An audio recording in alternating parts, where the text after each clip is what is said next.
The chandeliers at the Grayson estate shimmered like constellations frozen in glass. Music drifted like silk across the room, and laughter echoed through marble hallways lined with candlelight and champagne. It was a night built for beauty. A night that whispered promises. Lillian Grayson floated through her 25th birthday party like a woman inside a dream. Her sapphire gown hugged her slender frame, a diamond glinting on her left hand as if winking at her future. She paused under the grand archway and scanned the room. Everyone she knew, everyone who mattered, was here, and Eric Dalton, her fiancé, her future, stood at her side with his signature smirk and that devastating calm. A tech investor with just enough charm to turn skeptics into believers.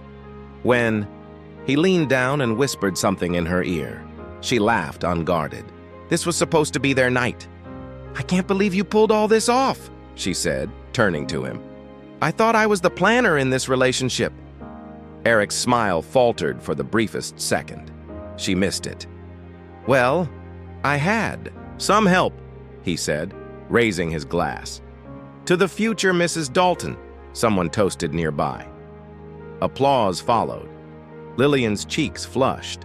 She felt untouchable, until he tugged gently at her hand. "Can we talk?" he said, voice low. She blinked. "Now? You're not going to propose again, are you?" She laughed, tapping the diamond on her finger. Eric didn't. His jaw was tight. His eyes darted toward the French doors leading to the terrace. Just for a moment. Curious, she nodded and followed him outside. The night air was cool, laced with the scent of lilacs. Beyond the garden, the distant sound of waves carried in from the cliffs. Crickets hummed. The music behind them dulled to a murmur. Eric exhaled as if he'd been holding his breath for hours. "I need to tell you something," he said. She frowned. "Eric?" "I can't go through with the engagement." Her body stiffened. She blinked. "What?" "I've met someone else." Silence, then the wind, and then her laugh, short and sharp. "You're joking." "I'm not. I didn't plan it. It just happened." She stared at him, struggling to parse the words.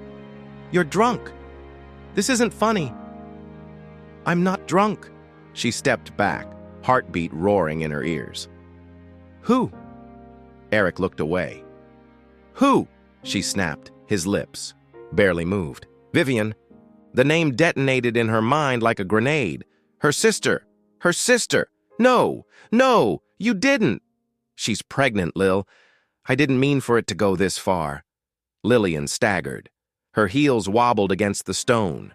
Her breath came in shallow gasps. Her mind raced through memories now tainted. Vivian's two long glances at Eric, the way she'd laughed too loud at his jokes, the time she offered to help him plan Lillian's birthday. "Don't," she whispered. "Don't tell me this here, not tonight." "I had to," he said quietly. "She's here." "What?" He didn't answer. Lillian turned and pushed back through the doors. The ballroom felt like a painting, too vivid, too sharp. Her mother sat near the stage, conversing with a senator. Waiters poured champagne. Her friends laughed at their tables, oblivious. Then the door opened again. Vivian entered like a vision in black velvet. Her hair curled perfectly over her shoulders, her makeup flawless. And her belly, a distinct, unmistakable swell. Gasps rippled through the room. Lillian stood frozen as Vivian placed one hand on her stomach, smiled sweetly, and said, "Surprise." Eric stepped in behind her. A beat of silence. Then, "We're expecting. And yes, we're getting married." The room fractured. Lillian felt her throat close. Her eyes burned. She turned to her mother, who clutched her pearls and offered a tight, composed shake of her head.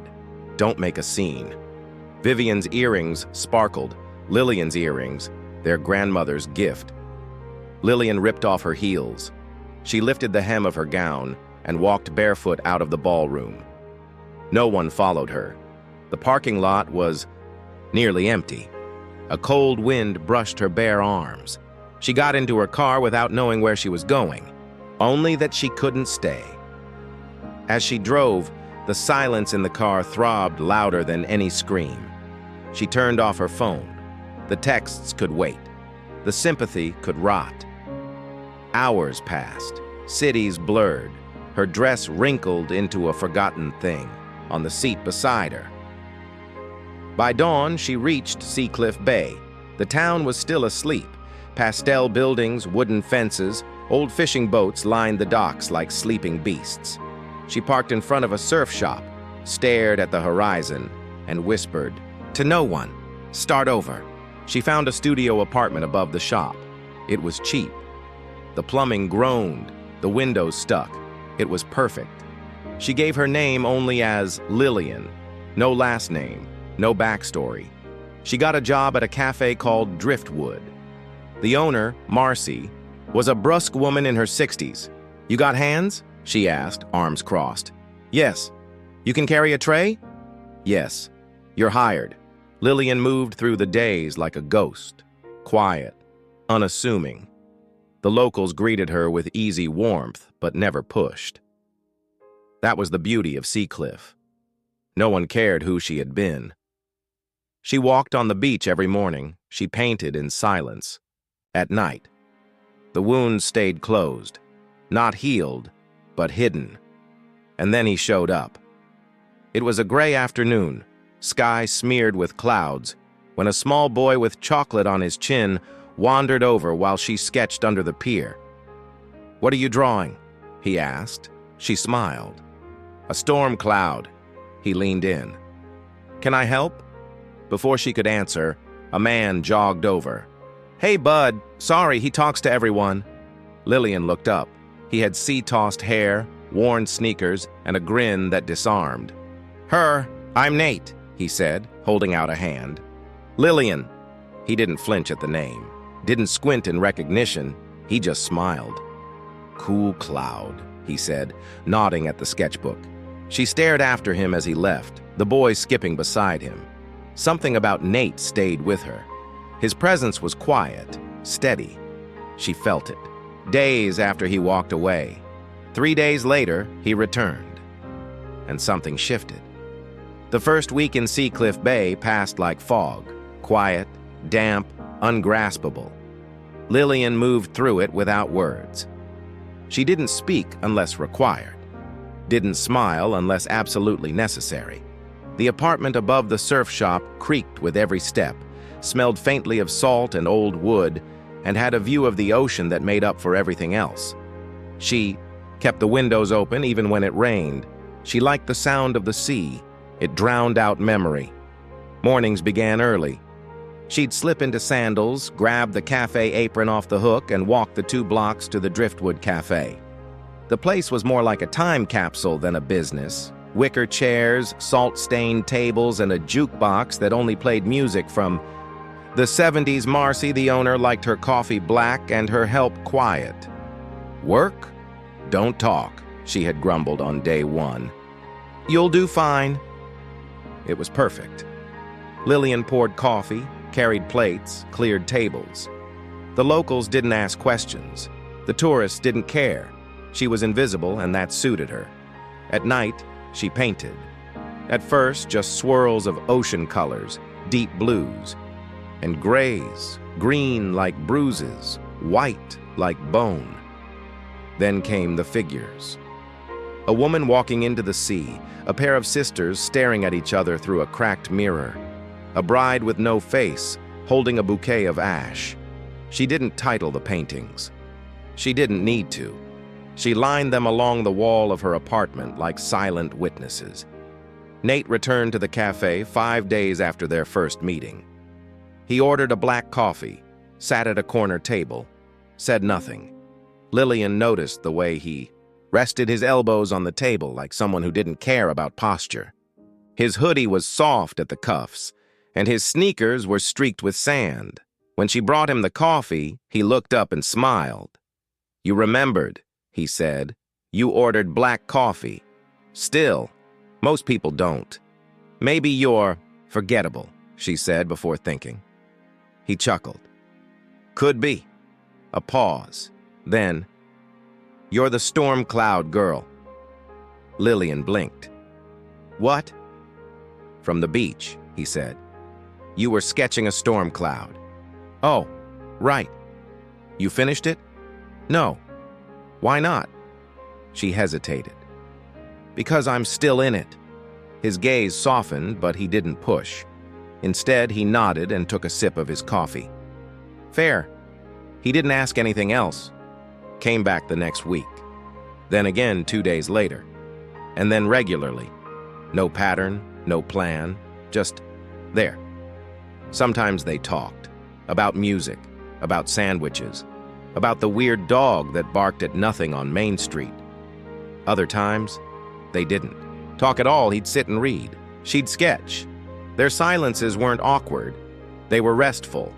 One afternoon, he brought his own sketchbook. You draw? She asked, surprised. Poorly, he said, grinning. But I like pretending. He showed her a quick sketch of a seagull. It looked like a flying potato. She laughed for the first time in weeks. Don't mock my bird. It's definitely a bird, she said diplomatically. You're just jealous, he said. Mine has character. That became a joke between them. His character sketches and her pretentious, brooding art.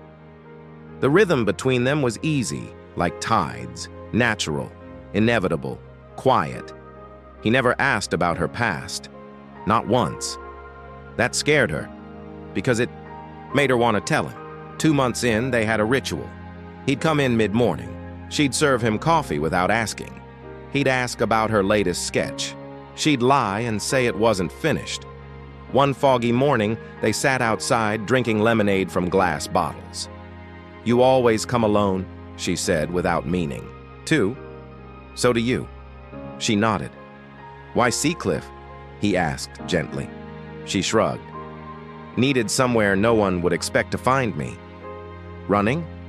Escaping, she corrected. He nodded like he understood the distinction. What about you? Same, he said, and that was it. She found herself waiting for him, watching the door at Driftwood, painting with more color. Her laugh came easier, her breath lighter, until the photographers showed up. It was subtle at first, just 2 of them. Expensive cameras, long lenses, sitting across the street in a black car pretending not to be watching, but Lillian noticed. And when she turned to look, one snapped a photo. Panic rose like bile. She darted around the counter, out the side door, and circled the alley. She found Nate leaning against the wall behind the cafe, hoodie up, jaw clenched. They found me, he muttered. She froze. Nate? Who are they? He didn't answer right away, just rubbed a hand over his face. Then he looked at her, tired, vulnerable. I should have told you. Told me what? He took a breath. I'm Nathaniel Blackwood. She blinked. The tech company? He nodded.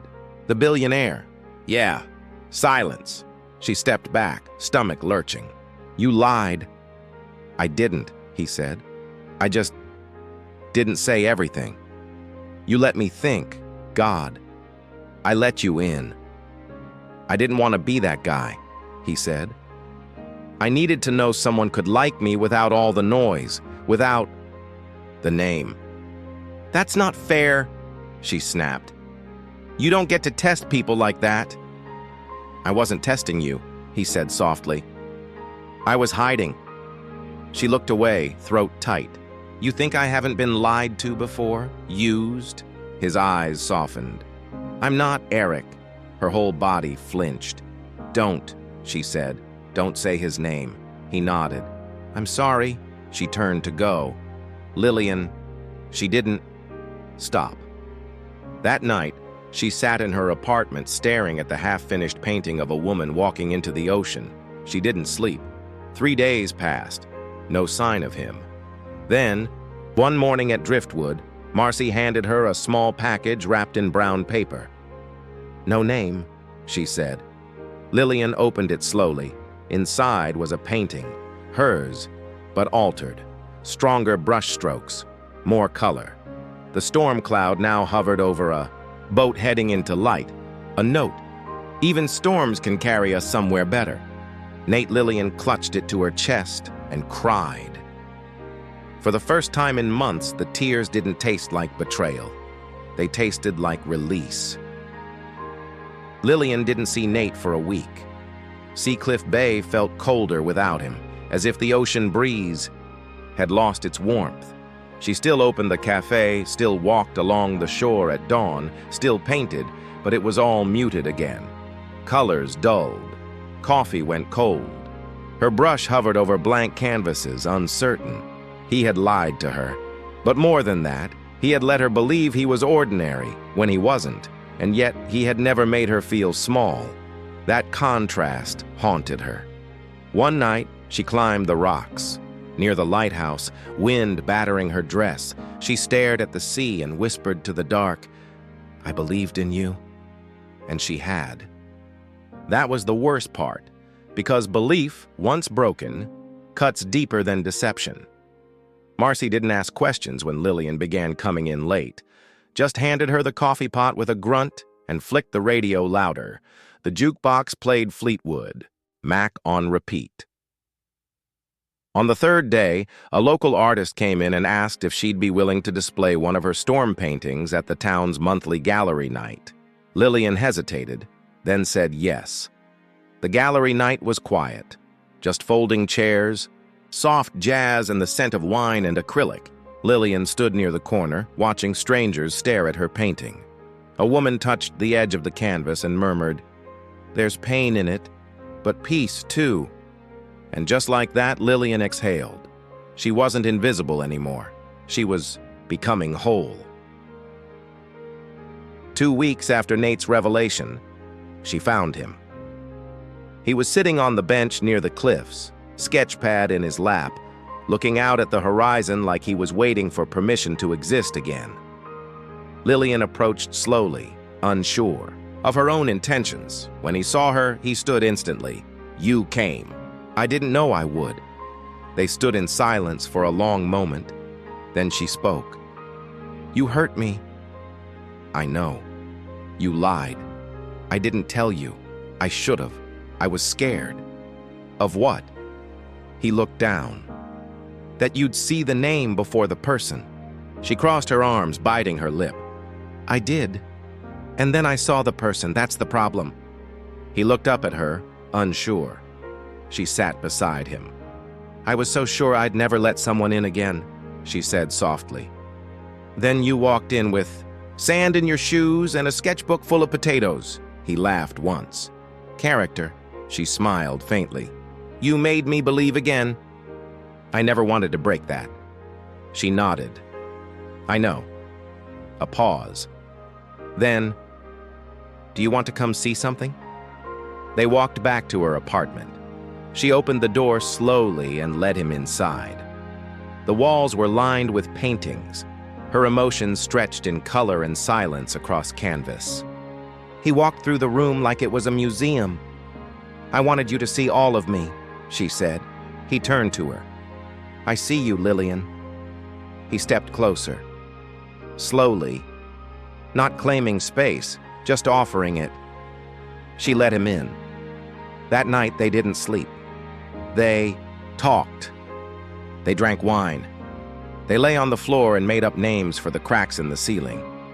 She told him about her father, about the silence that followed his death, about the crown her mother forced her to wear, and the shadow Vivian turned into. She didn't mention Eric. Not yet. Nate didn't press. He only said, "You don't have to earn space in anyone's life. You are the space." She cried then, quiet, tears that smelled like freedom. 3 months passed. Summer turned to autumn. He didn't ask her to move in. She didn't ask for promises. They just lived. He stayed in Seacliff, bought a small cottage near the marina under a fake name, grew a beard, cooked badly. She painted, held small art classes, laughed more. They danced barefoot in the kitchen. They argued about pineapple on pizza. They read books out loud. One night, she found him asleep with one of her canvases on his lap. She stared at him and knew. "I don't want a diamond," she said one morning. Nate looked up from his coffee. "Okay, I don't want a white dress or a flower wall or a 5-tier cake." He smiled. "What do you want?" "A vow," she said, "and peace. You'll have both."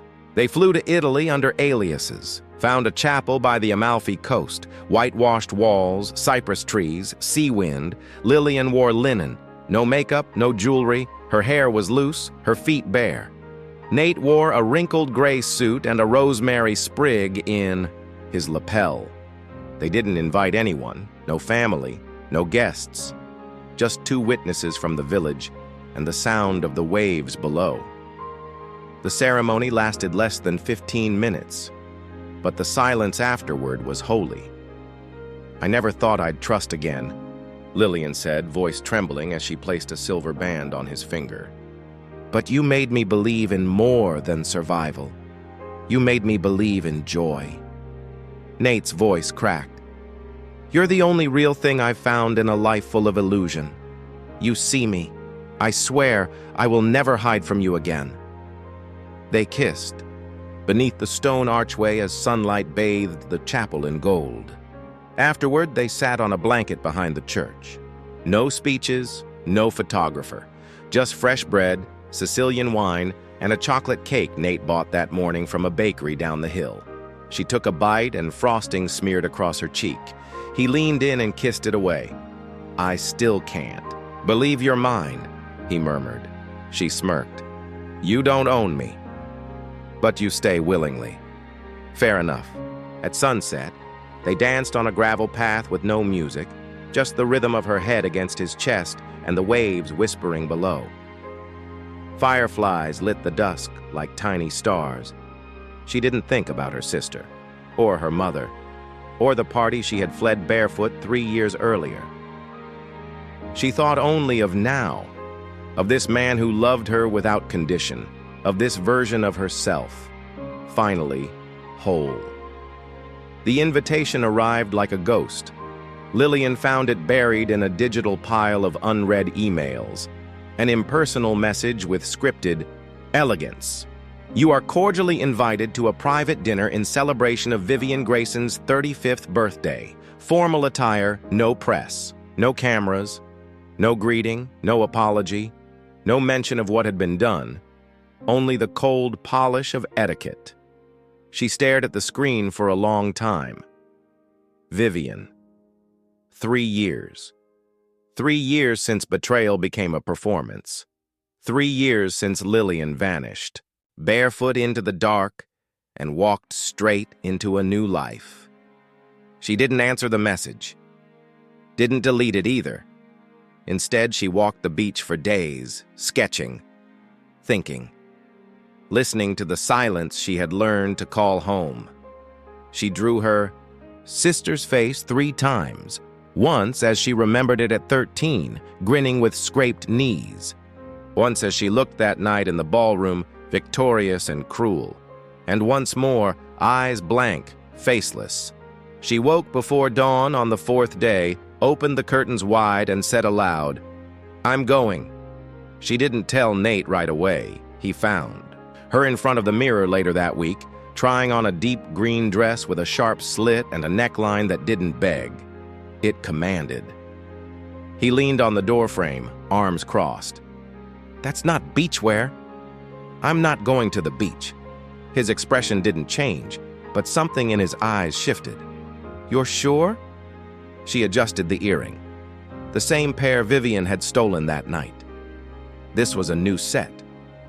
Bought for herself. Chosen with precision.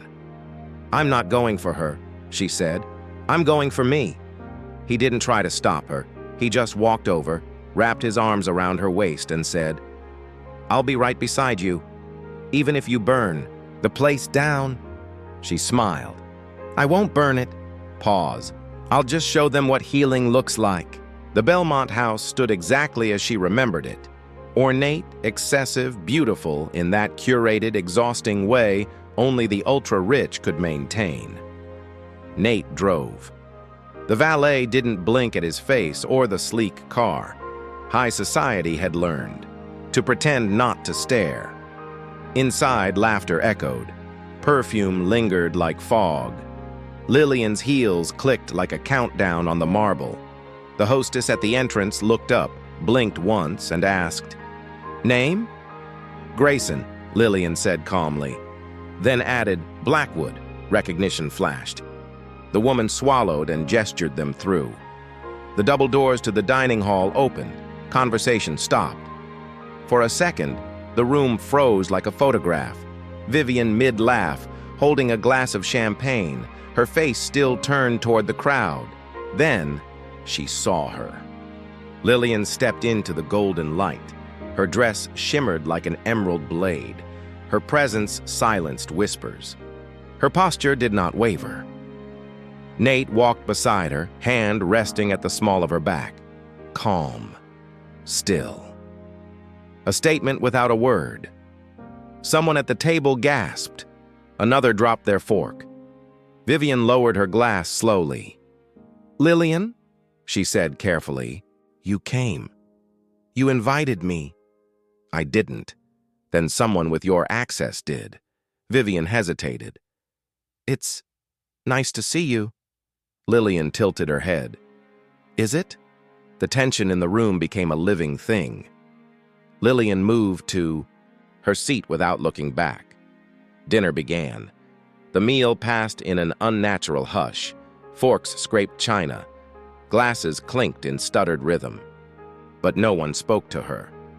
Vivian, seated at the head, tried to keep conversation afloat. Forced laughter, awkward questions, but her mask slipped each time she glanced at her sister. Lillian said nothing. She watched.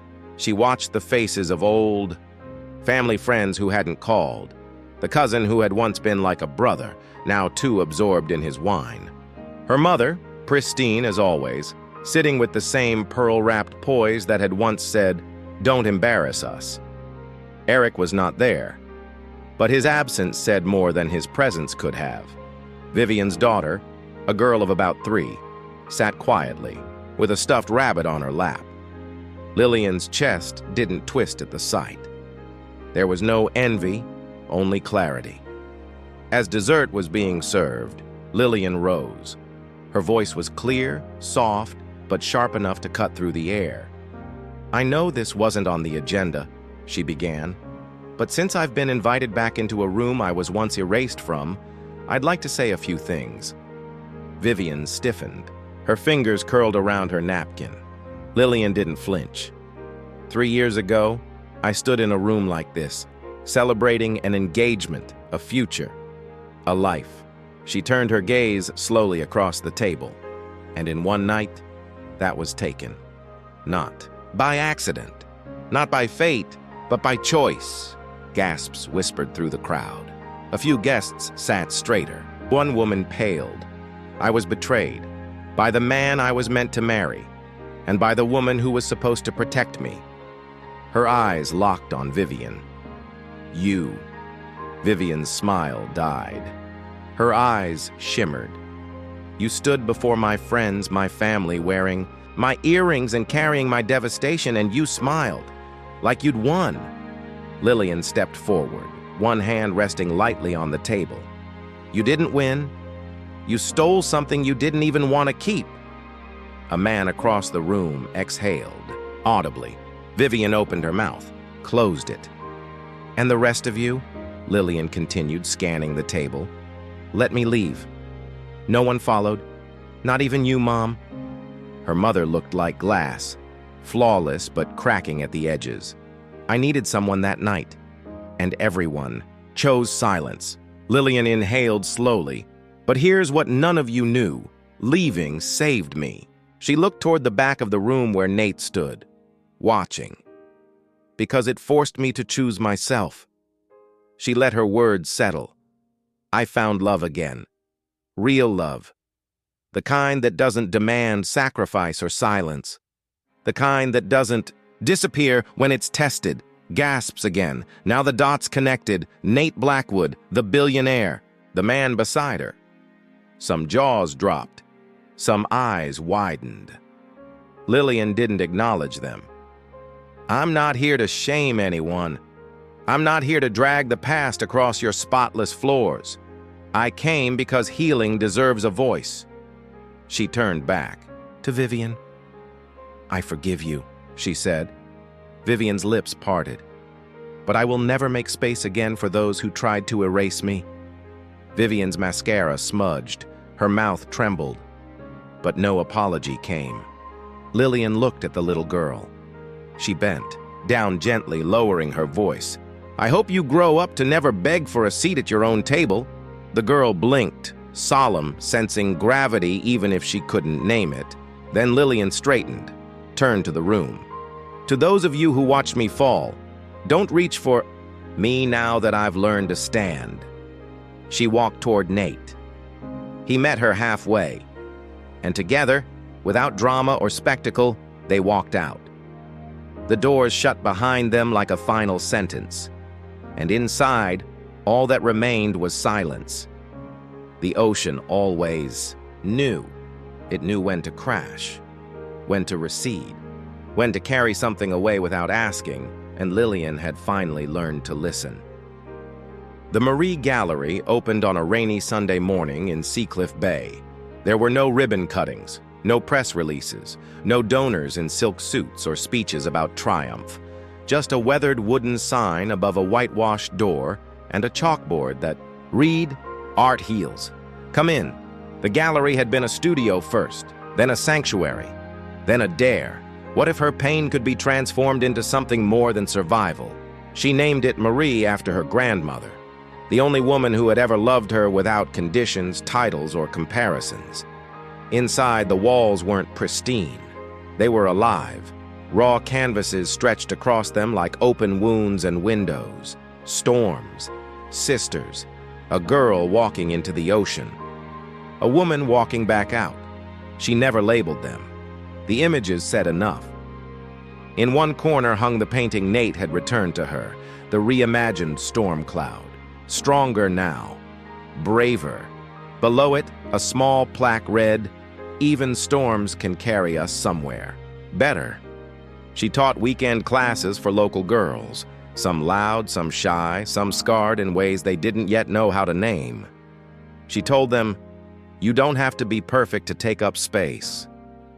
And they believed her, because Lillian no longer asked permission to exist. She lived in full color now. She and Nate bought a quiet villa outside town, olive trees, jasmine vines, sun-washed stone walls.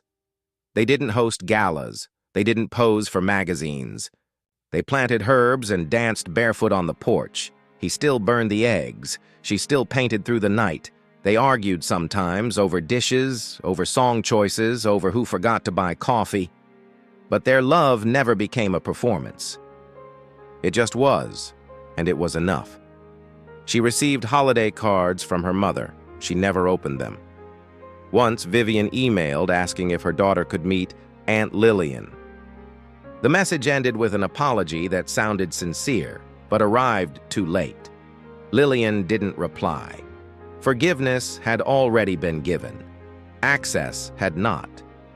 Some doors stay closed because they must. On her 30th birthday, Lillian stood at the shoreline before sunrise. The wind was soft, curling around her ankles. The tide whispered and retreated. She wore no makeup, no jewelry, just a cotton dress and a bracelet Nate had made her from sea glass and string. In her hand, she held a folded letter. She had written it to herself, to the girl in the sapphire gown, who once stood alone in a ballroom filled with silence. She read it aloud to the waves. Dear Lillian, you were never too soft. You were never a fool for believing in love. They broke you, yes, but they never got to keep the pieces. Look at you now. Look at how you lived. She folded the paper, slipped it into a bottle, and waded into the surf. When she let it go, it drifted out slowly, like it already knew its way. Later that evening, they celebrated with a picnic on the cliffs. No cake. Just strawberries and wine and a blanket frayed at the edges. Nate leaned back on his elbows, watching her with that quiet smile he'd never lost. "How do you feel?" he asked. She looked out over the ocean, then back at him. "Clean," he nodded. "You didn't just survive them," she tilted her head. "You outgrew them." She smiled, crawling over to him, curling into the space beneath his arm. "I never thought peace could be loud," she whispered, "but this one is. It hums in my bones."